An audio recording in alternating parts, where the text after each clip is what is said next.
Bonjour à tous, j'espère que vous allez bien. On se retrouve pour le 32e épisode des créatures de Skull Island de 2005. Aujourd'hui, je vais vous parler du Dinocanisaurus. Donc, Dinocanisaurus, signifiant terrible lézard chien, est un grand cynodonte non mammifère sociable et chasseur en mode originaire des jungles de Skull Island.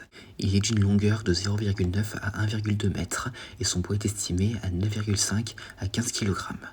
Donc, les cynodontes cuirassés Dinocanisaurus vivent en meute serrée, pouvant compter jusqu'à une douzaine d'adultes et autant de petits. Ces petits prédateurs agressifs sont très sociables, dépendant l'un des autres pour la défense de la tanière, de leurs limites territoriales et de la chasse coordonnée.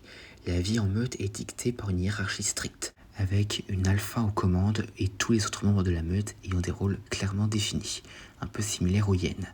Le jeune éclose dans les tanières peu profondes et fortement gardées, creusées sous les arbres ou des fissures du sol rocheux de la forêt. Lors des bonnes années de chasse, plusieurs femelles peuvent faire éclore des petits et les élever ensemble.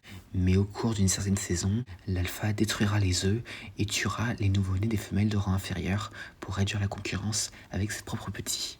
Étant des petits chasseurs intrépides, ils rôdent sur le sol de la jungle et aussi haut que possible dans les arbres, capturant en équipe des proies petites et grandes, comme Ila et Lornis, et volant parfois des œufs à d'autres animaux, tels que les Noctupervagus.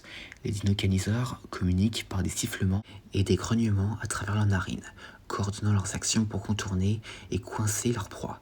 Bien que complexe, leur comportement de meute n'est pas aussi sophistiqué que celui des Venatosaurus, plus grands, qui les attaqueraient s'ils en avaient l'occasion. Et à part ça, c'est tout ce que nous avons concernant les Dinocanisaurus. J'espère que cette vidéo vous aura plu, laissez-moi ça dans les commentaires et à la prochaine.